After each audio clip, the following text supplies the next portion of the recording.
Tonight, how cold temperatures are affecting people who are homeless in the city. That story. And tonight, new details about that transitional care facility that's going to open in the old Brook Hospital site. It involves not only renovation of the building itself, but it also involves the funding of the teams. We are still experiencing vacancies within the Brook area. I'm Colleen Connors, and I'll have all that tonight on Here and Now.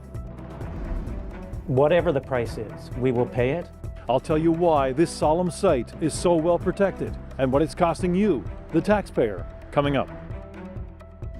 If it's too easy to drop some of these courses, that some of these students may have no interest in returning. They lose interest, and sometimes it's challenging to motivate them to come to school.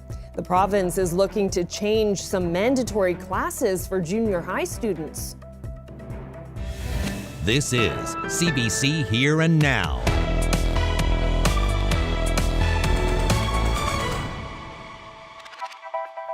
Welcome to Here and Now. We begin in Labrador. A man is facing an attempted murder charge following a violent incident in Labrador City over the weekend. The RNC got a call about an altercation in the area of Cavendish Crescent just after 7:30 p.m. on Saturday. Officers found a 67-year-old man with serious injuries who was rushed to hospital. The search for the suspect spanned Western Labrador and into Quebec, where RNC officers, in collaboration with Quebec police, located the man outside Bay Como on Sunday. The 35-year-old appeared in court in Wabush today, and the investigation into the incident is ongoing. In other news, the cost of providing round-the-clock security at the National War Memorial is mounting into the hundreds of thousands of dollars. But the provincial government is strongly defending the use of tax dollars, saying there's no price too high to protect the unknown soldier. Here Now's Terry Roberts reports. A tomb of the unknown soldier isn't the only new addition to the Newfoundland National War Memorial. There's been round-the-clock security here for months. Regardless of the weather or time of day, this is the new normal at the Newfoundland National War Memorial. Never in its 100-year history has this solemn site in downtown St. John's been so well protected. And this is why. This is a 5,000-kilogram burial chamber made from black granite from Quebec and blue eyes granite from Labrador. Inside, the remains of a Royal Newfoundland Regiment soldier who died in France during the First World War. The tomb of the unknown soldier, just the second one in Canada, was established during this nationally televised ceremony on July 1st. And at least 2 private security guards have been watching over this newly refurbished site ever since. The total bill up to January 1st, $230,000. How you doing? I'm Fred. And government leaders say there are no plans to remove the guards. This soldier represents every person who fought for our province, and we want to make sure that this area is kept safe the way he kept us safe, and every other person who fought kept us safe to enjoy the freedoms that we enjoy today. The Premier served as a symbolic next of kin for the unknown soldier during the repatriation process. He gave the directive to place guards at the War Memorial. I'll own any criticism on that 100% because it's the right thing to do. And when he learned CBC News was shining a spotlight on the security measures, he insisted on commenting, despite being in Washington for critical meetings about potential tariffs. You know, I do think it's incredibly important that this site be respected and secure for everything that it represents, and we'll do whatever it takes to make sure that that happens. There's worry about graffiti and vandalism. There have been problems in the past with skateboarders. And officials want to ensure visitors always feel safe when they visit, so you won't see this place becoming a hangout for troublemakers. And while this place became sacred ground when it was opened a century ago, now it's also a gravesite. This unknown soldier represents the collective sacrifice of all those who served and died. I'd far rather be doing this interview with you defending paying a price to protect the site than having to answer questions about how the site became defaced. We consider this to be a solemn and sacred place and one that needs to be protected. This unknown soldier paid the ultimate sacrifice. Politicians say that will not be forgotten. And no matter the price, this place, this tomb, will not be disrespected. Terry Roberts, CBC News, St. John's. Well, now to some education news. While students are still in the middle of the current school year, the province is already looking ahead to the fall, and it's proposing some major changes for junior high students. The CBC's Jenna Head has the details. Starting in September, when students in junior high return here, their curriculum might look vastly different.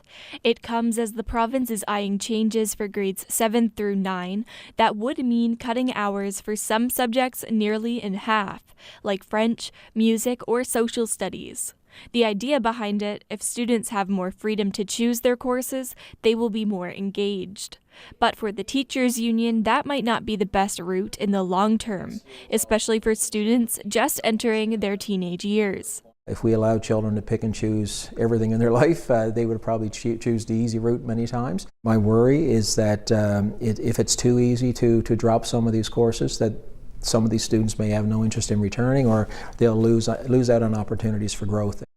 The province's proposed changes would split the academic year into 3 modules. Similar to university, optional courses will change every few months. English, math, science, health, and gym will stay mandatory, but a complete overhaul like this is not that simple, says Langdon. A junior high renewal is a big undertaking. For the Education Department, the change is backed by data it's compiled. 1 in 5 students in grades 7 to 9 are frequently absent without an excuse. They're scoring below the Canadian average in math and reading, and only 40% of them feel school is important and useful. Sometimes it's challenging to motivate them to come to school and to stay interested. We want to create well-rounded students that have a place in our modern world and in the modern economy, recognizing that there are things that have changed and how technology plays a role, but also the need for humanities, because, you know, we look at AI and the way all of these things are generated, but we don't want to lose the human aspect of our students as well. Parents and students will have a chance to provide feedback by February 28th, which will help inform the change. 14 schools across the province will kick off the pilot project come September, including Exploits Valley High in Grand Falls, Windsor, Holy Spirit High in CBS, and Mealy Mountain Collegiate in Happy Valley Goose Bay. The remaining of the schools will follow in 2026. Jenna Head, CBC News, St. John's. Well, we have more details tonight on the new transitional living facility that will open in the old Brook Hospital. Yesterday, we reported that 45 patients will soon use part of that building, all because of an overflow at the new 7-story structure that opened just 8 months ago. Here now's Colleen Connors has more. These senior executives held a more formal media event today to provide more details on what's to come at the old hospital site. An interim solution to an overflow problem at Western Memorial Regional Hospital, where alternative care patients are taking up 35% of the acute care beds. So to be able to solve that problem, we would have 30 beds as long-term care, and then 15 beds as transitional care. But bit by bit, we would like to transfer the long-term care beds over to transitional care beds, so there's a better mix. This space, once renovated, will house those 45 patients in a home-like setting with common areas and a dining room.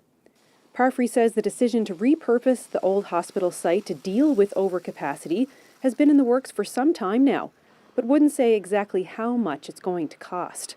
It's more than $5 million because it involves not only renovation of the building itself, but it also involves the funding of the teams that would go in there to treat the 45 people.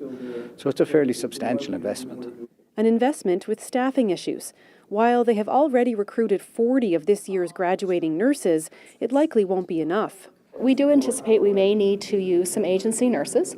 The other piece of the story is our international nurses. So we've been having a number of nurses come into our zone, and starting in May through to September, we're expecting about 10 each month to be ready for practice. Kitchen staff and housekeepers need to be hired too. Freak says the facility will be led by a nurse practitioner. The Health Authority recently bought 20 beds at Chancellor Park in St. John's as a similar model, with great success. And there are plans to buy more beds in other long-term care homes. That staffing model, which revolves around getting people to become more mobile frail people mobile. It's not a medicalised model, it's a mobility model. And if this all goes to plan, there could be up to 45 patients on the second and third floor of this building by the end of the summer. Colleen Connors, CBC News, Corner Brook. Well, it's official. The nominations for the 2025 Juno Awards are in, and a total of 4 artists from this province have made the cut.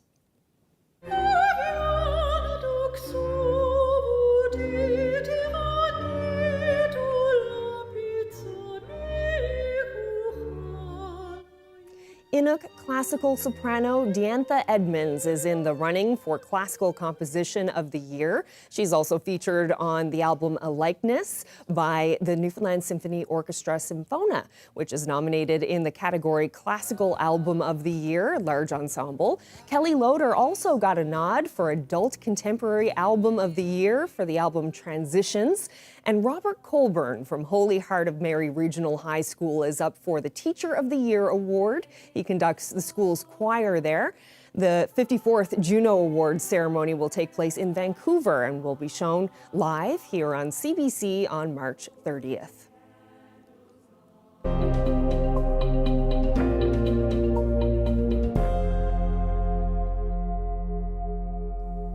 Well, yesterday's blizzard dumped more than 40 centimeters of snow on parts of eastern Newfoundland. In St. John's, that made for emergency shelters at full capacity. And with temperatures staying low, operators say more housing options are needed. Abby Cole reports. It's February, and St. John's has finally been hit with the snow and cold temperatures that we're used to. But for unhoused people, the sudden drop in temperature can be shocking.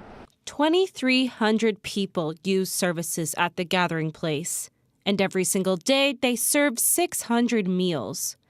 During Sunday night's blizzard, it was at full capacity. In the event of really adverse weather, such as the storm we experienced the other night, we are able to put out some extra cots as well, so that we don't want to see anybody sleeping outside in that. It's not just during a storm. The shelter is always busy. Our beds are full. The good news is that since we've opened this shelter, we have seen a reduction in the number of people we're having to turn away. And that could be because we've created some additional capacity here, but there's also been additional capacity created in the shelter system. So that's been, a good thing in terms of it, because it's very hard to be able to say to somebody, we don't have a bed for you. The Salvation Army offers supportive housing, meals, a food bank, and a 21-bed emergency shelter. Their beds are always full as well. It's interesting, winter months always seem to make that worse, whether there's 3 feet of snow on the ground or it's just feeling chilly. None of us want to think about somebody having to sleep outside or live outside. So we're operating at capacity every night. The Salvation Army helps people find somewhere to stay during winter storms. But this year, they've also seen more and more people needing to use their food bank. One of the staggering things we've seen, and it's happened right across the country, but it's more prevalent here in Atlantic Canada, is that the high numbers of over 50% of people who are accessing food banks are new to using food banks. So while they're not yet homeless, it's some of that preventative. So more and more people needing support of organizations like the Salvation Army. The gathering place hopes to have more beds once they open up 52 transitional and supportive housing rooms. The Salvation Army says more funds are needed for them to keep meeting the city's demands. Both agree there needs to be a lot of focus on creating more housing options. Abby Cole, CBC News, St. John's.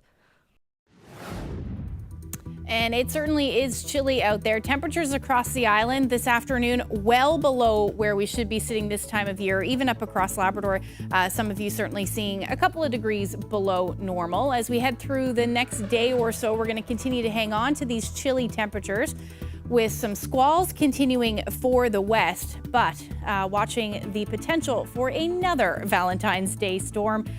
We're talking about the potential for some snow, some significant snow for parts of the province, as well as potentially some mixing here in the east. I'll break it all down for you coming up in a few minutes.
Well, a few communities on the Avalon have been vocal on social media about provincial government snowplows being out of service.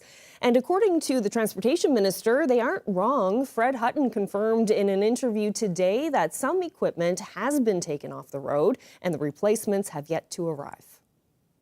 Well, we have had some maintenance issues, but we have been very proactive, actually. Prior to my arrival in this department, 2 years ago, actually, in April of 2023, we made basically an investment that had never been done of this size before, $125 million. $25 million each year for 5 years to replace the fleet. We've got about 560, I could be corrected on those numbers, large vehicles like the snow plows with the big flyers and the wing blades in our fleet across Newfoundland and Labrador. So what we decided to do in the first year, we're going to replace 64, $25 million. They were supposed to arrive, all of them, by March 31st of this year. Unfortunately, and I'm a little disappointed to say that they probably won't all get here in time for this season, which is unfortunate because of supply chain issues beyond our control, despite the contract that we have that says they have to be here. Right now, we've received 7 that are actually in service. So they come to the dealer here, they get some certain work done, alterations or whatever, and then they go to our depots and then they're dispatched. We have 7 out. We have had some difficulties in the last couple of days with respect to the area that you mentioned in Branch and in Bay Roberts, where due to unforeseen circumstances, we had a couple of trucks break down. We brought in another one. It too broke down. And quite frankly, we've also had a difficulty recruiting people to work as snowplow operators and heavy equipment mechanics, heavy equipment technicians, I should say.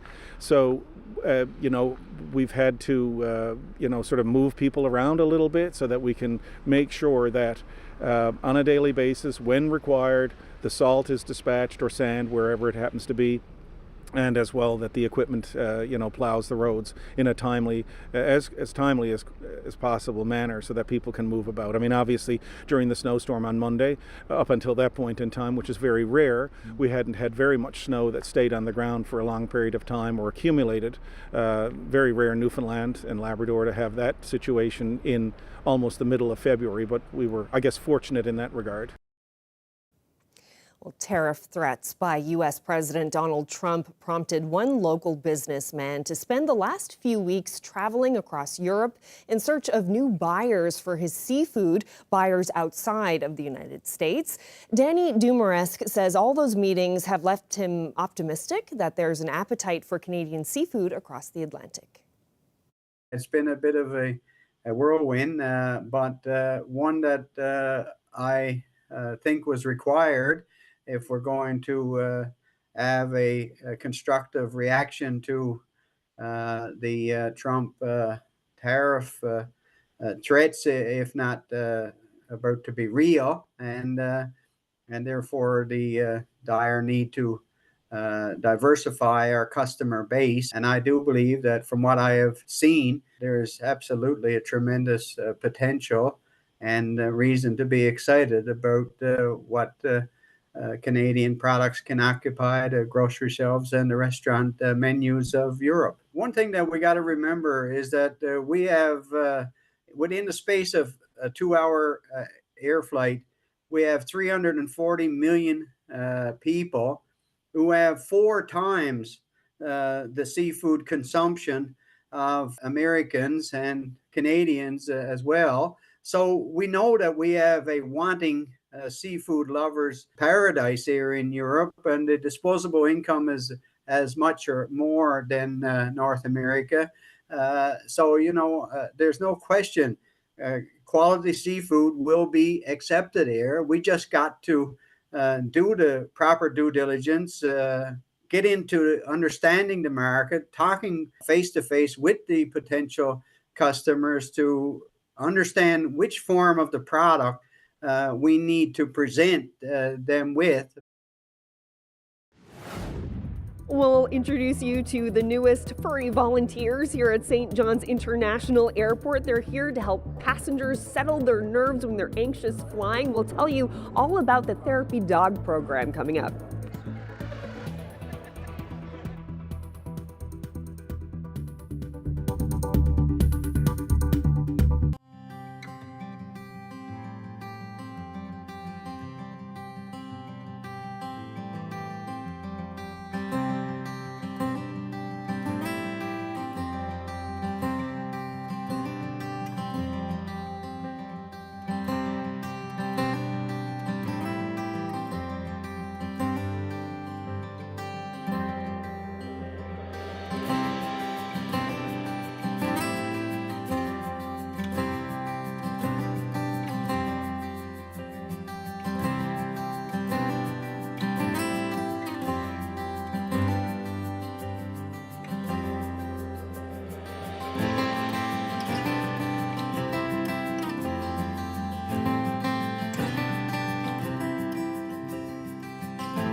All right, Ashley's here with a look at the forecast. And Ashley mentioned earlier that another potential storm coming on Valentine's Day. I don't know how many years it's been in a row that we've had storms on Valentine's Day. It has been quite a few. I did this last year because this was a conversation that we had last year as well. But let's take a look at the numbers. So we've had quite a few snowstorms fall on February 14th, dating back to 1987, where 45.8 centimeters fell.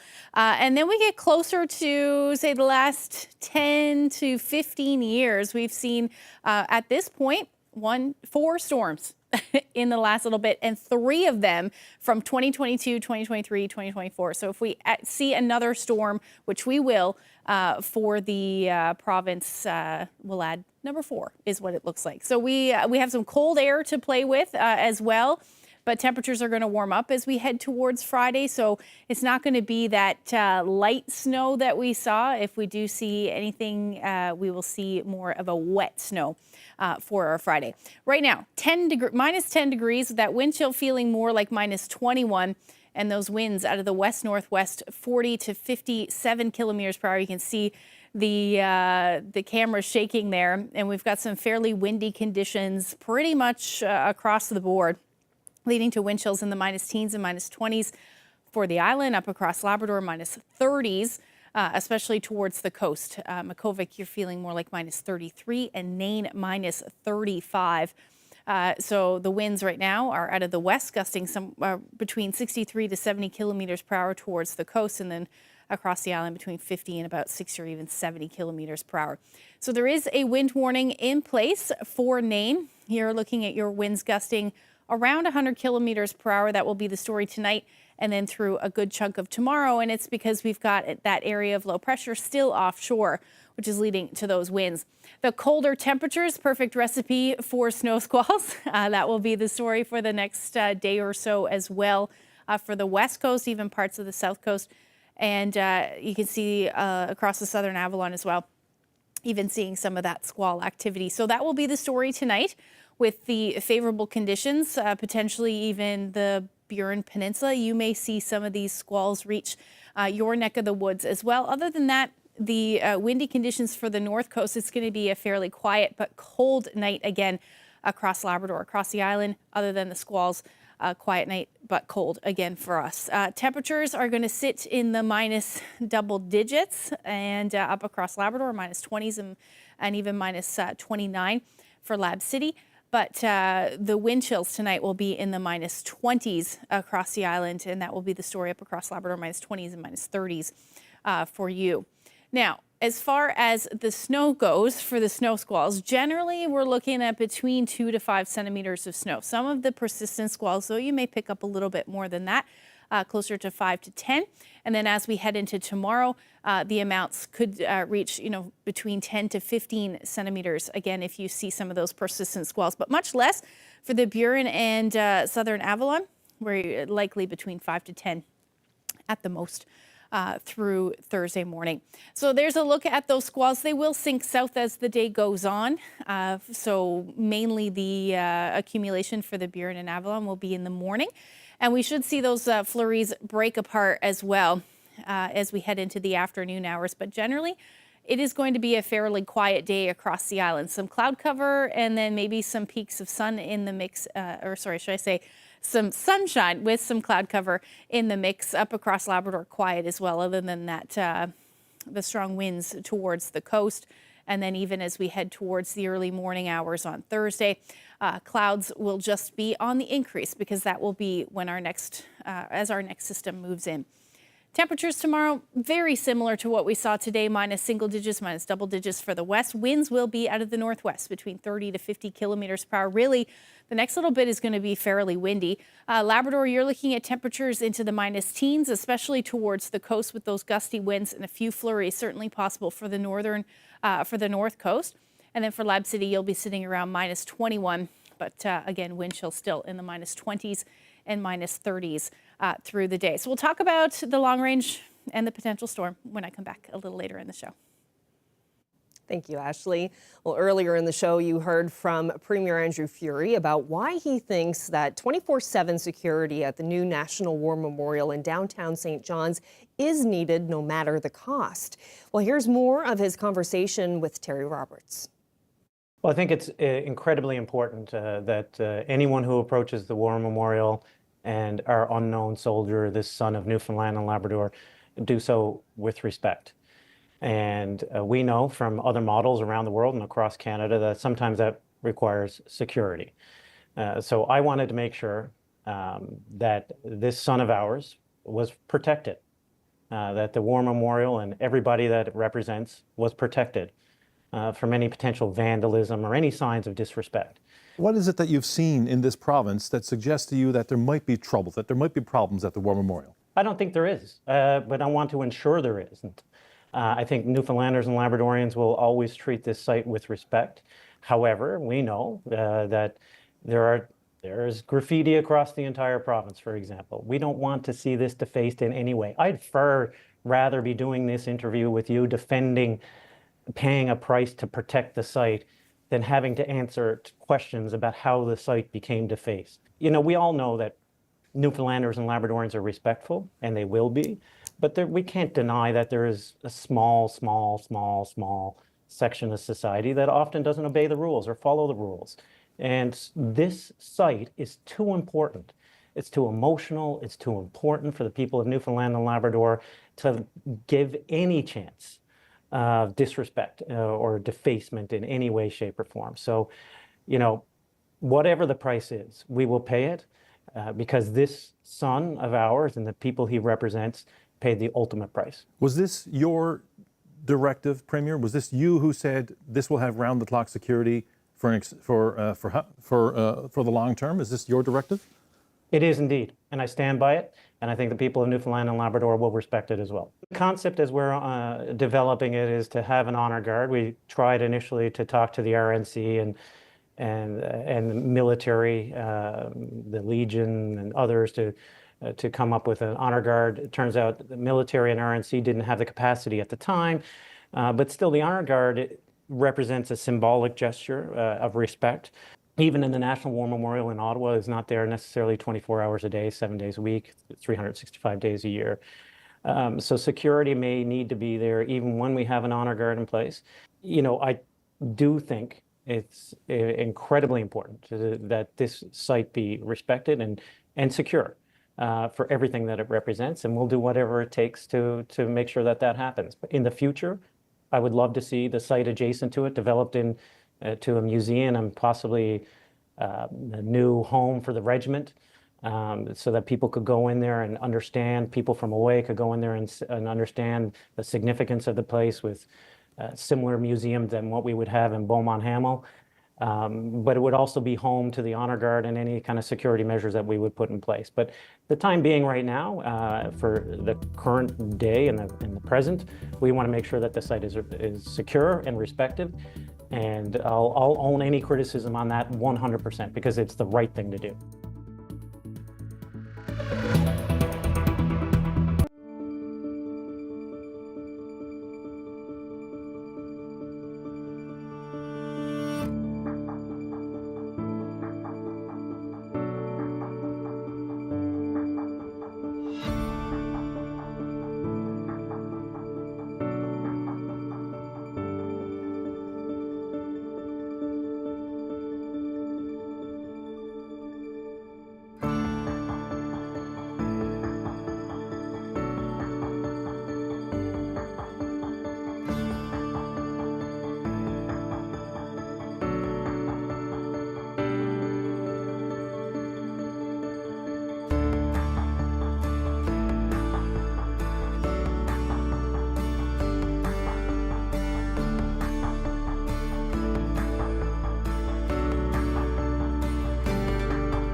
Camera.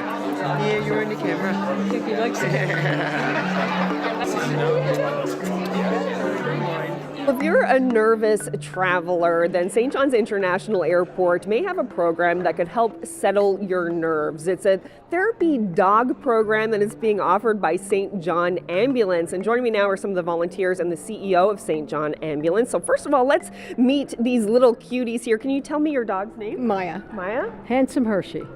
Finnegan. Okay, and this is Glenda Janes, the CEO of St. John Ambulance. So Glenda, why don't you come here and tell me a little bit about this program and how it works? Well, our therapy dogs have been visiting many facilities and community organizations for several years, about 30 years now. And this is an initiative that we've been working on with St. John's International Airport for a few months now.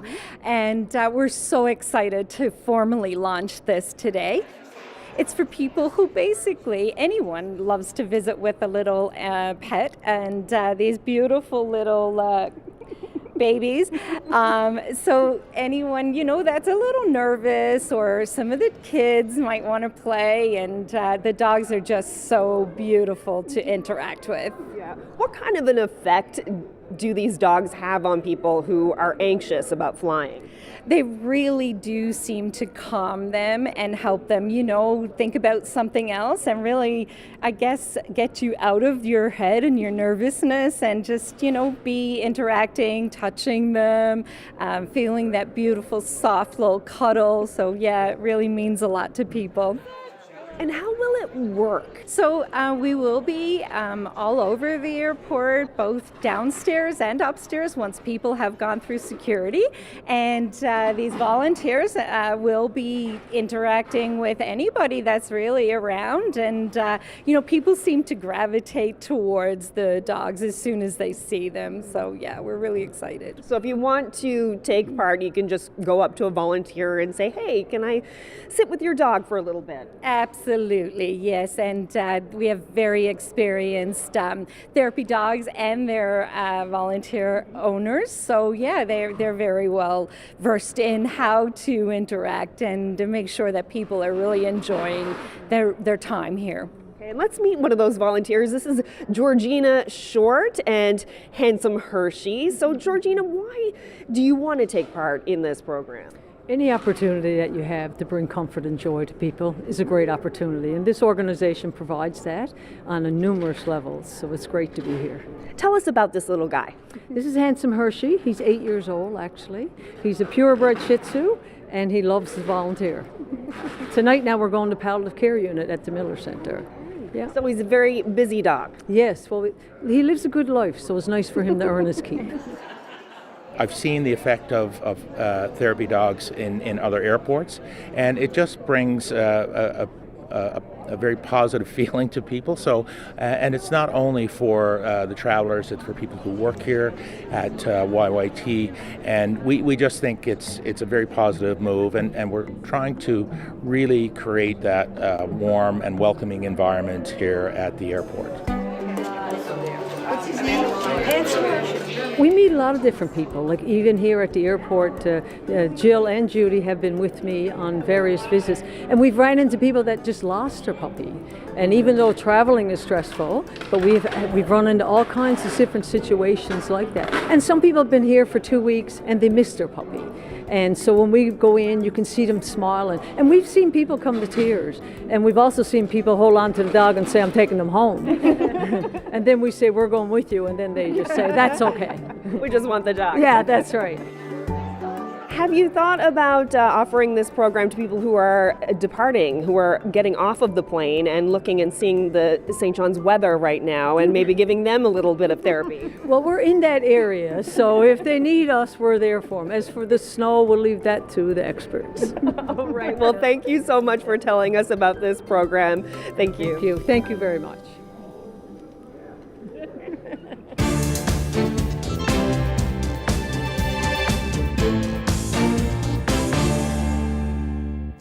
Well, Donald Trump's latest tariff threats are weighing heavily on minds of the many aluminum and steel producers here in Canada. And as CBC's Nisha Patel tells us, both industries are already feeling the impact. Hamilton, Ontario is known as Steel Town. For workers here, tariffs are a real concern. It's going to hurt the steel industry. It'll be bad for everybody. So, you have to take it as it comes. Just the threat of a 25% tax has already been weighing on steel producers for weeks, not to mention the industry's tens of thousands of employees. Sales are slow. The order books are low. They've actually put a hiring on freeze on hiring. Now tariffs could take effect in less than a month. Without an exemption for Canada, businesses could be devastated. Many key sectors of the economy that rely on steel. It has an infrastructure and a defense application. So you really want your domestic industry protected. It's a familiar fight. When Donald Trump imposed 25% tariffs on steel in 2018, Canadian exports sank almost immediately. The trade war ended a year later after huge disruptions to businesses on both sides of the border. We've got a big problem in Canada. We've got to find another way to fuel our economic growth rather than relying on exports to this very, very unreliable trade partner. In the Ontario border town of Windsor, across the river from Detroit, Ryan Jordan's company transforms steel into parts like railings. He weathered the tariff storm back in 2018. It was difficult for us. We had to diversify. We're not sure how this is going to play out at this time. What frightens him most, he says, is the possibility of even higher tariffs. In a month, now it's 40%, and then a month later it's 50%. I don't know how anyone can survive even quoting a project for the future. It seems anyone in business these days needs to have nerves of steel. Nisha Patel, CBC News, Toronto. Travel agencies across the country are reporting that hundreds of Canadians are canceling trips south of the border in response to those U.S. tariff threats. And as Michelle Gassoub reports, the U.S. tourism sector is warning that could threaten tens of thousands of American jobs. When I travel, I'll be telling people, I'm from Canada. A surge in Canadian pride brought on by a potential looming trade war with the U.S. I don't like his politic the way that he's treating Canadian people or Canada. It's not just a war of words. This travel agent says Canadians are canceling trips to the U.S. in droves. But this time definitely feels different. This has been a much more tangible reaction from clients who are actually outright canceling trips. The potential dollar impact of those cancellations is big. According to the U.S. Travel Association, a 10% dip in inbound travel from Canada could translate to $2.1 billion in lost spending and jeopardize 140,000 American jobs. In most destinations in the U.S., Canada is the #1 international market. So looking at places like Las Vegas, Palm Springs, Orlando, Phoenix, a lot of those Sunbelt destinations are going to be hit really hard. Those in the travel industry say the weak Canadian dollar was already impacting U.S. travel. The economic threats have many Canadians saying anywhere but the U.S. Canadians are taking a stand in solidarity. They're showing Americans, or rather the U.S. administration, where they're going to spend their tourism dollars. So far, it's hard to put a figure on how many trips have been canceled. Data from Statistics Canada and the U.S. Bureau of Transportation don't yet reflect the last 2 weeks. But the message in the travel industry is clear. When I've been speaking to some of our customers, what I'm hearing a lot is trust. The trust has been broken. I think that's just the same word that I keep hearing over and over again. And they're just not feeling safe to travel there right now. Canadians staying close to home in the face of so much uncertainty. Michelle Gassoub, CBC News, Vancouver. Well, there are calls tonight for Ottawa to make it easier for hundreds of thousands of Ukrainians living in Canada to extend their visas. They arrived under a temporary program to help flee a war that's not over. But as Kayla Hounsell reports, that program is about to expire. Housekeeping. Kate Mokrush is the manager of housekeeping at a Halifax hotel, but she used to be the general manager of a hotel in Ukraine. Huddled under stairways at home in Kyiv, her family made the difficult decision to leave. But before they had even arrived in Canada in 2022, they got tangled in a web of paperwork mistakes through no fault of their own. Paperwork, it's every time stressful, especially in our situation. Now they have to do more paperwork to extend their work visas because the program under which they came to Canada is set to expire March 31st. They're working, they're integrating in our communities, we welcome them here. Why are we making them nervous and uncertain about their future here?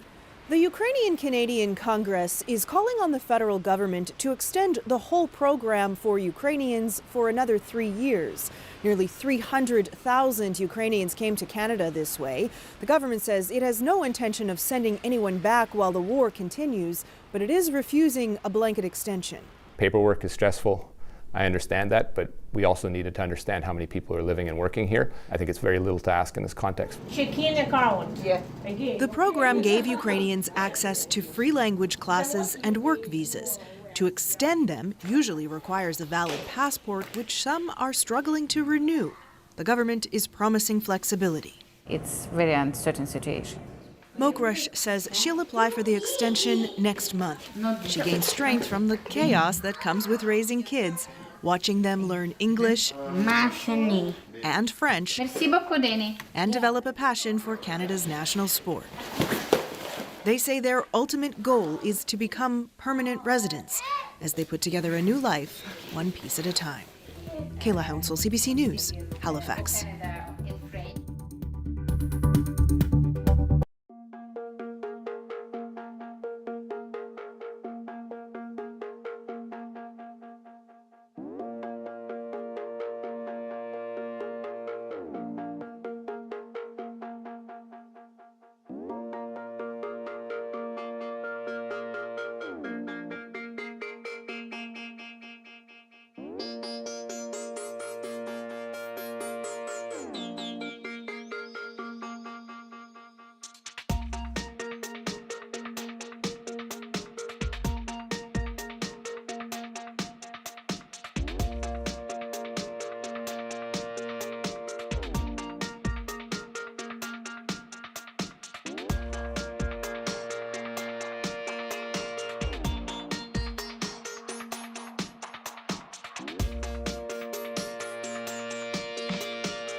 The miners are family, and they have to take care of each other.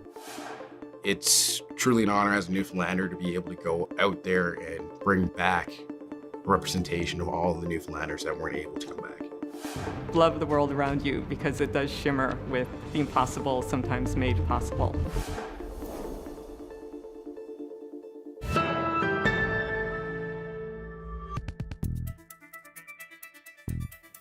Well, another family from this province made it to Family Feud last night. The Easons from Conception Bay South battled for the win, and while they didn't make it, the contestants educated host Jerry D on how to properly say Newfoundland. Take a look at this. Aki, what is your pet peeve about Canada and Newfoundland? You have a pet peeve? I've dealt with people in companies that call it Newfoundland, which Newfoundland sounds as it spells. It's Newfoundland. Newfoundland. Is it Newfoundland? No. I think it's Newfoundland. Newfoundland, he said Newfoundland. Right. You're saying it wrong. Where are you from? Newfoundland. You're from Newfoundland. Yes. Yeah, but you've said it 2 different ways now. Yeah. I'm very confused. Which way do you say it? I say Newfoundland. Newfoundland. Yeah.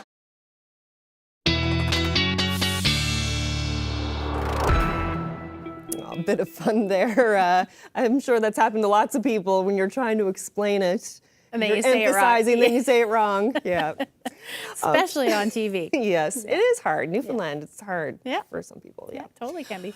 Okay, so long-range forecast. We were jumping ahead earlier to Valentine's Day, just because it's just so amazing that we're having now the 4th year in a row for a storm. But what else is coming in the long range? So other than that, really nothing, other than we're in a little bit of a roller coaster ride as far as temperatures go. Let's take a look at what's going on. So Wednesday evening and then into Thursday.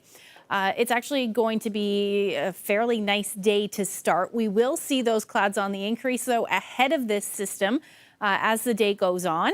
And also, by the time we get into the evening hours, we'll start to see some flurry activity, especially for Lab West and then for the southwestern portion of the province as well.